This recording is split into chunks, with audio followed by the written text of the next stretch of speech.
Hey guys, it's Ryan Holman, founder of Sales Recruiting University. I wanted to walk you through the process of what this company did to successfully recruit 20 reps per week, week after week, which is 80 per month. Obviously, those numbers are pretty crazy.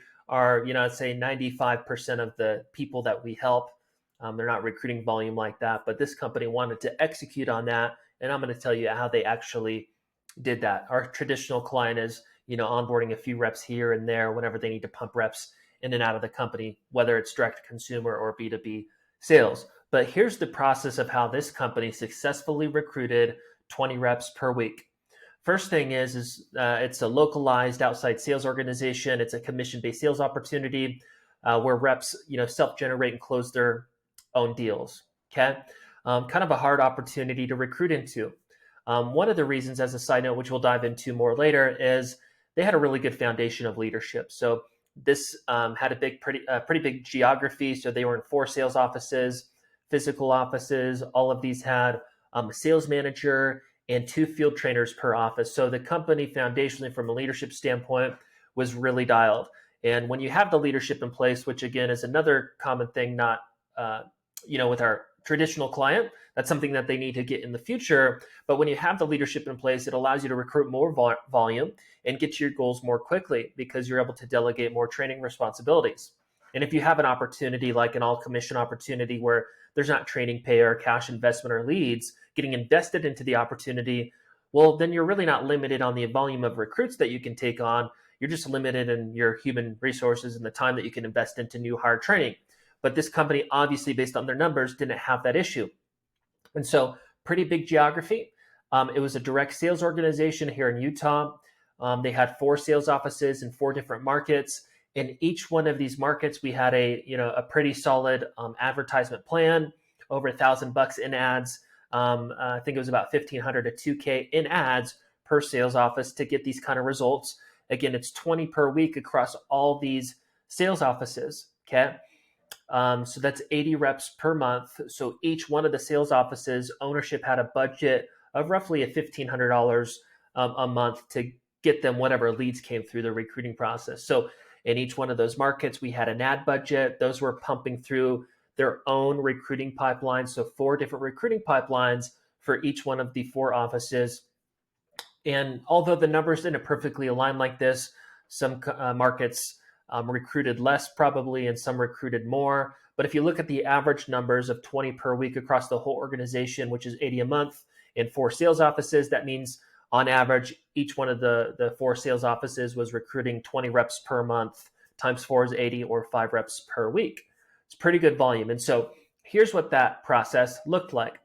First off, they had a sales manager and 2 field trainers in each one of the offices. So they would do a couple group interviews weekly. And if you don't understand our recruiting model today, we have advertisements in the markets that we're hiring in. A lot of the times the companies that we serve are remote. So there's ads all over the country, or maybe reps are working from home, or maybe they're localized, inside sales teams or outside sales teams like this company here. But there's ads in the markets that we're hiring in that's pumping candidate leads through the recruiting process. There's a background screening, pumping all the best candidates, at least on paper, into a group interview. The leader, whoever it is, maybe it's the owner, the VP, the sales manager, a field trainer, the recruiter, they're pitching the dream in the group interview presentation, going through things like, here's what we're going to do in this presentation. That'll take 20 minutes. We're going to discuss our culture, the industry, why it's unique from a sales career perspective, where the industry is going to be in 10 to 20 years. Our company story, my story from a sales leadership perspective, and how I found this company, why I work here, the company plans for the future, where we plan to grow, what markets we plan to grow into, the sales model, what reps currently make. If you don't have any reps, what the average income expectations are, what the income potential is, what the career path is into leadership, what our culture is all about, like all that stuff, right? And at the end of the group presentation, people are either interested or they're not. Now, for some context, typically 50% of the people are interested. After you get decent at your presentation, if you're really good, then 75+% of the people that you're pitching in the group interview will be interested. But the model is ads, a screening and scheduling process, pushing all the best candidates on paper into a group presentation. You pitch the dream. Then you funnel people into one-on-one interviews right after the group interview. And this is just a really efficient recruiting model, which eliminates a lot of the typical no-show stuff that you see in the usual recruiting process. And overall, because of scratching deep phone interviews and switching to group interviews, eliminates 75% of the traditional time investment for the interviewer in the recruiting process as well. And that's how you're able to pump more volume through and save your time and energy in the recruiting process. Now, this organization, again, had a sales manager and two team leaders or field trainers in each one of the offices. And so they would do a couple group interviews weekly. And right after the group interview in their physical offices, you can do group interviews via Zoom or in a physical office. The show-up rates for Zoom, as a side note, are about 10 to 15% higher than doing group interviews locally at a physical office. But they would do their group interview. The sales manager would lead the presentation. And then whoever was left after the group interview, they would distribute those candidates evenly between the sales manager and the two team leaders. So as an example, if there were 6 people at the end of the presentation that wanted to take next steps into the one-on-one interview, if there were 6 people and 3 interviewers, well, there would be 2 candidates per interviewer. And this was a really efficient model. Now, that's not common, again, for our clients. They don't typically have a bunch of leaders. Typically, they're like, hey, Ryan, we need help getting a leader in place so we can delegate leadership responsibilities. But again, this is how this company was able to accomplish this in all 4 of their sales offices. And so they would funnel people into one-on-ones, continue that excitement about the opportunity, and get them to verbally say, yes, I want to move forward. Now, for this company, the way that they were able to onboard so many people, so much volume, and have so much success, is they would just take people right into the field right after the group and final interview process. Now, this is insanely uncommon within our client base, although it's an amazing idea to kind of get reps, seeing success and as quickly as possible. The quicker that they see the job can be done, the quicker that they, experience making money, the more chances they are to stick through the onboarding process. Now, again, I'd say 98% of all the clients that we help, they don't do this because they just maybe don't have the leadership, HR, or maybe it doesn't align with their sales model. But again, this is what this company did.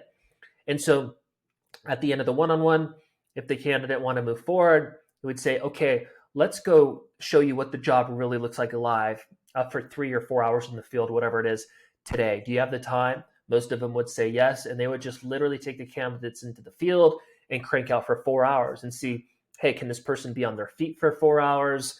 At the end of the day, are they still interested in the job? Ideally, that new candidate or candidates were seeing, people see success. Maybe they got some sales themselves, right? This works in a really simple sales model, which is not, again, typical for our client. But that's how they did it in all 4 of these offices. So they would do group interviews, funnel people into one-on-one interviews right after, take them to the field.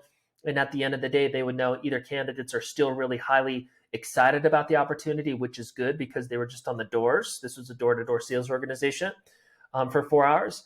And the ones that weren't into it, maybe they dropped off midday or at the end of the day, but now they knew who they really wanted to invest the time into from a training standpoint. And this is how they were able to sign and cycle through 80 reps per month across 4 sales offices. They had a decent budget, ton of leadership, and they were following our group interview and final interview process. Now, the purpose of this video was to illustrate what recruiting process can look like with a group interview model at the center of it, but also maybe what it looks like for a multi-market field sales organization, or maybe you're a B2B company that's remote and you have multiple leaders building their own sales team, or you're an insurance company doing that, you're remote. That same kind of idea can exist, but everything would just be in their own individual pipelines for the leaders via Zoom, right? Group interviews via Zoom, one-on-ones via Zoom right after the group presentation. So it's all the same stuff. The difference is the difference in sales cycles, right? So sometimes direct to consumer has a shorter sales cycle. Usually B2B has a longer sales cycle. And the difference in sales cycles for our clients specifically, affects the retention rates. But it is what it is. You work with what you got. So hopefully this made sense. Hopefully you got 1 to 2 things out of this video that you can implement and have success with in your recruiting process. And we will look forward to the next video. Thank you.